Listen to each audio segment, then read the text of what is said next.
Hey, what's going on 499 fans? It's your boy Music Nerd, and this is a mini podcast with your boy Music Nerd. Let's get to it. Hey, what's going on 499 fans? It's your boy Music Nerd. This is about to be a mini podcast or mini rant with your boy. Now, let's get to it. First off, thank y'all so much for having patience with us. Those of you who are going to watch this video, I know it's been a minute since we've been here, about a couple weeks. The plan was to do this video last week, but because of certain things that have happened, I wanted to wait till kind of everyone weighed in before I gave my opinion on this. And of course, what I'm talking about is one of my favorite subjects, of course, is we're going to talk about the boy Dwayne Wade and why he is the number 3 shooting guard of all time and why he really shouldn't have to, but apparently keeps having to prove that. So first things first. Now, when Pat Bev said what he said, when it came to it, that Harden was a better player than Wade, I was taken aback. One, because I didn't think he really believed it, because the way that Pat Bev got his minutes, the way that Pat Bev became someone whose opinion mattered, was getting it kind of out the mud. He made his name on defense. He made his name on being a 3-and-D player, being gritty, trying to get it out the mud. I know that him and James Harden played together. I know that's his boy and everything like that. But I don't know how you can look at the game and kind of fix your way to say that James Harden is better than Dwayne Wade. Now, I am not at the level of Pat Bev. I am not at the level of James Harden. I am definitely not at the level of Dwayne Wade. But as someone who's watched the game for such a long time, I think that's I don't know how to say this. I think that's irresponsible. Irresponsible to say something like that. I think that when Teague said it all those years ago, and his reason was like, I don't see kids emulating Wade and this and that. I think that kind of came from a place of ignorance a little bit. He was saying that he just didn't remember, and I think a lot of people, because Dwayne Wade did it in a quiet way, and that's something that Nick has said as he was on there. And I'll actually get to a couple points that him and Josh said when we were talking about this later on. But that's one thing that Nick said. Dwayne Wade did it in such a quiet way that I think people forget, and I think people are willing to forget how great he truly is. And when it comes to basketball, he is one of my favorite topics to talk about, because people be forgetting about some of the things that he did that just hasn't been done before and hasn't been done since. So for me, I'm going to kind of break down why I believe that Dwayne Wade is the number 3 shooting guard, and I really don't think it's close. And I don't even think James Harden is in the top 5. Maybe he's 5, but I think there are other people who've had more of an impact on the game. But this is not going to be really about the hardest, so let me get him out the way. First things first, as far as Pat Bev's opinion goes, for me, it's hard to take him seriously, because I don't know how he views greatness. I think him being able to get into the league, and I think that's an incredible thing. That's greatness for a regular person. But I think when you get to the levels of the top and you start speaking about, I think Dwayne Wade was actually completely right. I think you have to be on his level to actually really be able to judge him or be someone that he could take seriously when it comes to that. I know James Harden hasn't responded to this, and I'm not sure he will, I'm not sure if he cares like that. I think he is focused on getting a championship with Cleveland, trying to. That's one thing I will speak on his playoff stuff, but for now, I'm going to let that one go. It's like, for me, I think that when you get to a certain level, and I kind of spoke about this when it came to the 01 Hurricanes, and let me make this clear too. Dwayne Wade is not my GOAT. He's my favorite player of all time. He's not my GOAT. My GOAT is still Michael Jordan. I think LeBron is still 1B. But I think they're kind of like right there. And Dwayne Wade is my favorite player of all time because I'm a Heat fan, and he made basketball relevant in Miami. And I'm going to speak a little bit more on that a little bit later. But I think that what makes Dwayne Wade an interesting topic is because he did things that others couldn't, and more hype players couldn't. He was doing things that, like, Carmelo Anthony and LeBron James, that people in the league, they wanted them to do, but they weren't quite doing. Now, I'll say this: neither LeBron nor Carmelo had Shaq. So, and I don't think either of them had a organization that was as savvy at the moment as the Heat were. So, and that's one thing I will talk about. But I got off topic a little bit. Pat Bev, as far as him making those comments, that is his prerogative. I felt he did them for clicks. I felt at the time he doesn't believe it, but the way he's responded, I think he does believe it. I think he really does. Like, him saying that it's disrespectful to Harden is just a slap in the face to Dwayne Wade, and that's just, he wants it to go further, so he wants more clicks. So I don't think Dwayne Wade's gonna. We'll see what happens. We'll see what he says. I don't think he's going to take it any further. I think he said what he needed to say when he responded, but that's kind of not enough for me and what we said. And I may have my brothers may have responses to this, and they may come up and say it. But on this, what I wanted to say, I'm going to break it down. Since one of the things, first off, hit him at Marquette, and James Harden was a great player at Arizona State. That's why he got, that's why he got drafted. But he didn't have a triple double in the Elite Eight against the number one overall seed Kentucky on his way to a Final Four, to the first Final Four bid in that school's history. He changed Marquette as he changed the face of Marquette. Marquette before him wasn't getting marquee players. They had maybe in the past and everything like that, but you have a lot of NBA players that are coming through there now, and now it has fallen off since it's kind of gotten back to the Big East and everything. It's not as good as it used to be. It's not as good as it was when Wade was there, or even a few years afterwards. But what he did, he changed that school into a powerhouse, and he became the first person from Marquette to go to the Hall of Fame. And I don't think he'll be the last, because I do agree with him. I think Jimmy Butler does get in, no matter how we feel about it as Heat fans. Then we go to what he did as a rookie. So we all know the story. He was Darko Milicic won a championship in that part of that rookie class, but he wasn't playing. Dwayne Wade is probably the second or third best player on that Heat team, a very fun Heat team, one of my favorite Heat teams actually, that rookie year, because they started 0-7, but they kind of went on a run and somehow scraped into hosting a first round series against a very good Hornets team. Well, not good, but comparable to them Hornets team. I remember watching his first playoff game and being like, man, this is awesome. He is not afraid of the moment or anything like that. I remember it going down to the wire, 79-79. I'll never forget this. And I was wondering if Stan Van Gundy was going to draw up the play for Lamar Odom. Lamar Odom was the best player on that team. If people may not remember this, but Lamar Odom was definitely the best player on that team. So I thought that's who was going to get the ball. But then I see Wade, he's up at the key, and I'm like, oh no, this is for him. He's drawing up for him. And actually, Stan Van Gundy came out a few weeks ago, said if he had the ball, if he needed a shot to make, it was Wade. And obviously, he believed in him from the start. What Wade did in his first playoff game showed me, and I think it showed us, a small glimpse of what was to come. But it differentiated him, in my opinion. That's your first playoff game. The pressure's all on you. You're a 21-year-old kid. The future of the franchise is on you, and you go against an all NBA type player, all NBA type defender, Baron Davis, and he absolutely destroys him and gets to the basket, gets to his shot, gets to the basket, puts it in, gives us that win, and he hit big shots that entire postseason.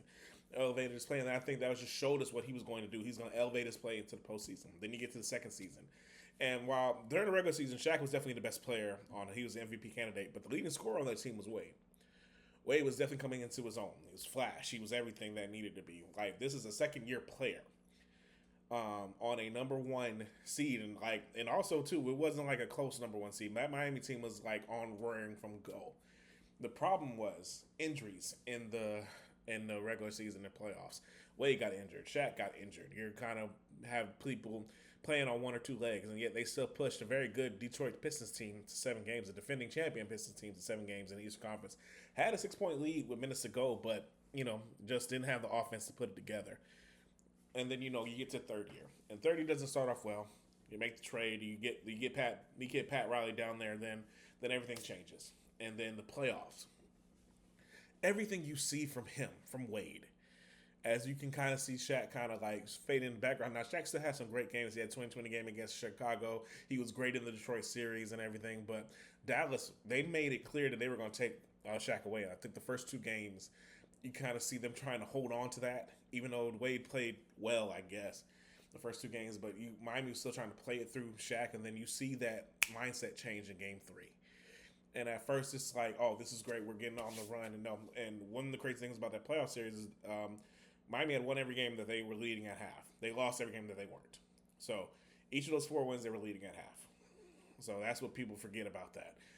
Now, Dallas has an incredible third quarter, a championship level third quarter, and you're sitting there. I'm sitting there oh, here it goes again. Miami as a team and as a franchise, they choke and everything.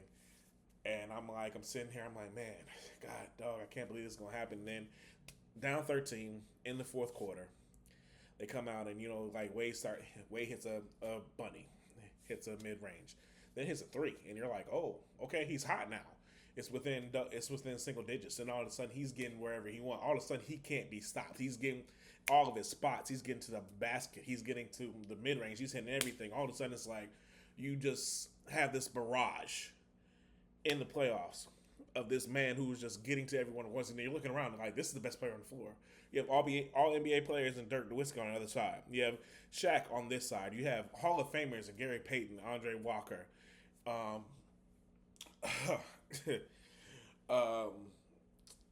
I think Michael Finley was on that Dallas team. I was like, Jason Terry. You have all these players, like everything, and then all of a sudden, the best player on the planet is a third-year player and inside his rookie contract. And then like that, and that's how the series just went. And from that moment forward, Miami dominated that series because Dwayne Wade dominated that series. He couldn't be stopped. And I think, I suffice this all to say, I think that's always going to be the biggest difference between Dwayne Wade and James Harden. Now, James Harden came into the league a bit differently, in my opinion, because he was kind of a third. He was kind of one. He was a part of this reclamation project that Thunder had started, and he was the third pick in a long line of incredibly successful picks by the Thunder. So I mean, one day we'll make a video about how successful the Thunder, how crazy their draft lottery is, but that's not today. So he didn't have to be what Dwayne Wade needed to be, in my opinion, to begin his career, and I think that helped him develop into what his game is, and he was able to find it, I feel, as well. But I think one thing people forget is that James Harden was a sixth man for the beginning of his career while he was in OKC. Now, I think he did deserve a max contract, but that's a different conversation for a different day. But he was a sixth man coming off those benches and everything. He didn't have the responsibility that Dwayne Wade had, even with Dwayne Wade having Shaq. Because Kevin Durant and Russell Westbrook, as good as they weren't Shaq yet. They became dominant later on. I think when all of them separated and went their own ways, all of them, it's incredible that all of them have MVPs and everything. But, that's also a different conversation for a different time. But he didn't have to be that. And I think because his first few playoff experiences were like that, I think that's why his lack of playoff success, I guess, is one way to put it. Now, he has made the playoffs each season. That's one thing that he has said, and that's an amazing feat. I think I don't think Shaq can even say that. I don't think LeBron cannot say that. Carmelo cannot say that. Like a lot of these great players, Steph, everything, I can't say that. I think that is an amazing feat. I think that the fact that he's only been to 3 Western Conference Finals as a player, I think is more telling, being as he's supposed to be the third best shooting guard of all time. And I think I think it's playoff success. I think it's the clutch gene too. Really. And also, there are a lot of things that I still haven't even gotten to when it comes to Wade as well. But his playoff success and lack of it is an issue for me. I think some of the greatest things that his teams have done, in my opinion, like coming back from 3-1 against Clippers, I felt like they kind of did that, like Houston did that in spite of him.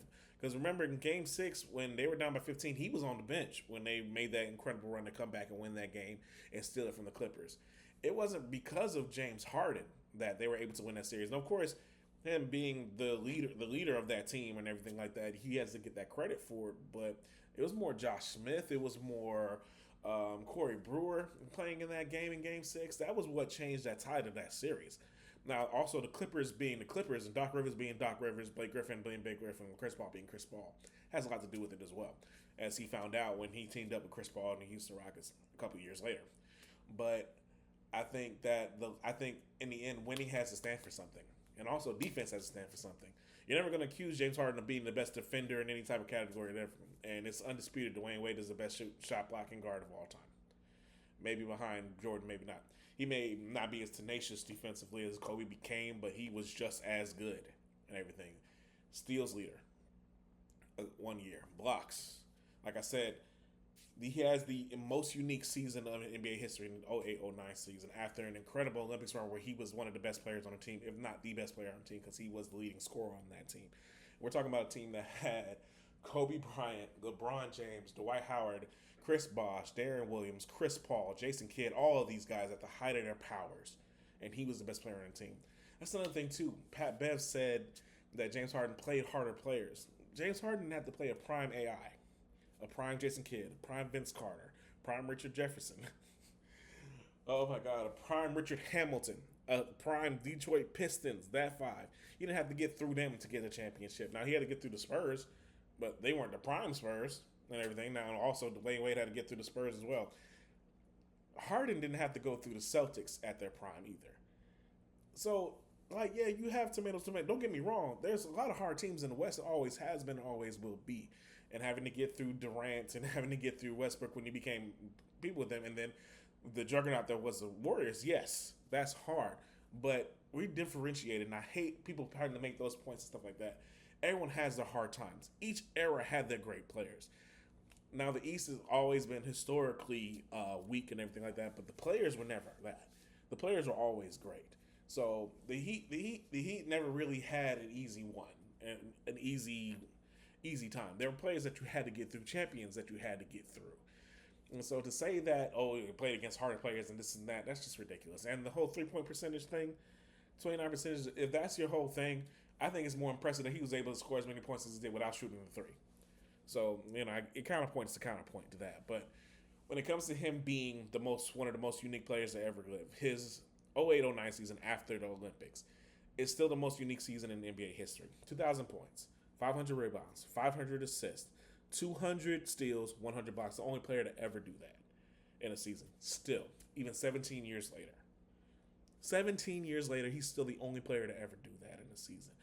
After all these things that you can boast up with points and everything like that, I'm sure points have been done in that way. And of course, Harden has his great scoring seasons, the highest scoring average ever since Jordan, stuff like that. But Harden has never been an all-around player like that. And I think when you get to the rest of the shooting guards, that's really what it comes down to: all around and winning. And the 3 championships that Wade has. And I think one thing too, I don't think James Harden has ever had to sacrifice his game the way that Wade had at the height of his powers. Now that James is kind of coming out of his prime, he has. And I have to commend him. I think he's done a great job becoming a point guard and becoming a pass-first player, even though I think if he would have done that earlier in his career, I think he would have had more success in the playoffs. But I think he didn't do that at the height of his powers, which Dwayne Wade did. And I don't think he gets enough credit for that because people always want to be like, well, they came together and it was easy and this and that. They didn't go through what they went through. The scrutiny, everything like that. Like, no matter what you want to say about those OKC teams and the social media age and everything like that, at the boom of it, that was when the Heatles were starting. That's when him and LeBron got together. And I think his effect on LeBron is understated as well. I have to agree with KG. I think LeBron was different and was not the killer that he became until he started playing with Dwayne Wade, in my opinion. I think that Dwayne Wade's will to win, his will to clutch up in the playoffs, his will to elevate his play, his will to become the best player on the court when needed be, in clutch situations and situations that win championships, is always going to be the difference, in my opinion, between him and someone like Harden. Even in my opinion, even AI, Reggie Miller, Jerry West, Rip Hamilton, in my opinion, rose to the occasion more than I think Harden has. Ray Allen, in my opinion, rose. Of course, Ray Allen's one of the most clutch 3-point shooters of all time. I think he rose to the occasion more than Harden. In my opinion, I think Klay Thompson's had a better career than James Harden. And maybe if you want to talk about Klay Thompson versus Dwayne Wade, you have more of an argument, in my opinion, when it comes down to it. And maybe that's controversial to people because of what he's been doing the last couple of years. But also, there's another thing that's going to be said here. Like, James has never had a career-threatening injury. Wade has. And I know that sounds like an excuse, but that's a big difference, in my opinion. Now, he's had nagging injuries that's kept him out of the playoffs and kept him out of games and slowed him down, and really kind of what derailed that Nets thing. But also, too, and this is going to be my last point about Harden, I just don't think he's the leader that Dwayne Wade was. I don't think he's the leader Klay Thompson was. I don't think he was the leader Reggie Miller was. I don't even think he was the leader that AI was. And AI, I know a lot of people will think AI was selfish and everything like that, but AI was a leader in NFL games. And now it wasn't perfect, and it didn't end well, but it ended better than some of the relationships that James Harden has had with his teams. So I'm gonna leave that alone. But when it comes to Wade and what he did and what he represents, I think he represents an all-around player. I think he represents someone who is willing to go to the floor, get it out the mud. If I'm not able to score 20 points in there, I damn sure gonna get 5 steals and I'm gonna get 5 assists and I'm gonna do whatever I can to stop. I'm gonna shut down the next best player on the team. That's what I'm gonna do. I think that mentality that he had and the way that he approached the game is what makes him the third best shooting guard of all time. And also, too, I'm not going to say it too. It's championships. I think when it comes to it, I think the three best shooting guards are Michael Jordan, Kobe Bryant, Dwayne Wade, and what they have in common: championships. 14 championships among them. The rest of you say that maybe the top seven. Wait out from James Harden, none. AI, none. Reggie Miller, none. Ray Allen, two. Jerry West, one. Tracy McGrady, none. Tracy McGrady doesn't even have any series wins until he became a backup on the Spurs team, where he almost lucked into getting a ring. And then a lot of times you could really say he's more of a small forward, really, anyway. But he was in that combo type thing. So Vince Carter, I guess, if you want to put his name on, none. I'm forgetting.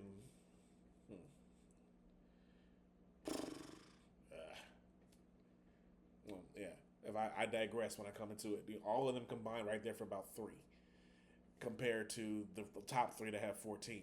So I think when you come to those being the greatest, those being the top 75, when you come to the top of the mountain, you have to have something that differentiates them, and it's not regular season play. All of them have been dominant in the regular season. All of them are legendary, like Dwayne Wade said. So the game is about winning. The game is about titles. The game is about rings. So that has to matter. And so for me, it's not just because of the rings that Dwayne Wade is better than James Harden. He's a better defender, better leader. He actually he made a franchise into a winning franchise. In my opinion, James Harden has never done that. You say, oh, what about no? Houston was known as Clutch City. Houston had championships before he got there. Houston gained nothing from having them there, except some great nights. And Daryl Morey can wax poetic however he wants to do it, but they fell short of what they were going to do and what they wanted to do in the end. Miami, and I know a lot of Miami fans are going to disagree with what I said. What I say right here, Miami really never fell short of expectations, except for that Dallas series in 2010, 2011, in my opinion. But even then, I think it was incredible when you look back out at it. They were able to get to the finals that year the way they were playing. They were just throwing shit at the wall, hoping that it sticked. They became a much better machine the last 3 years of that. So, under Dwayne Wade, in my opinion, always overachieved into what he was doing. Someone without ligaments in his knee came in, played 16 seasons, 13 NBA All-Star selections, 10 All-NBA teams, all defensive teams, steals leader, scoring leader, the best player on the redeem team. I think that Dwayne Wade, I think it's disrespectful to say that Dwayne Wade is anything less than the third best shooting guard of all time. And if you want to argue with me, argue with your mama. All right. Well, we will be back soon. We're going to post a reaction video to the March Madness tournament. I do want to talk about Duke and their. I know I'm had a smile on my face, but Duke and their lack of being able to get over the hump. I think that's a very interesting topic. We're going to talk about that. Talk about what Florida and Miami need to do to get back to where they need. We're going to also be doing a spring football recap the next time we see y'all. Hopefully it will be with the brothers, or it may just be me and Austin, depending. Everybody's busy. We all have our time to time. We'll probably be talking about if the Heat make the playoffs, we will be previewing that and getting in. And then, of course, what we're really excited for, we will be talking about the World Cup in May. So we would love for you guys to join us then. Thank you so much for watching this. I know this got a little bit longer than probably what you were expecting, but Dwayne Wade is such an interesting topic, and honestly, the disrespect is always going to get me. So we love you guys. We hope to see y'all soon. Off on 9/9.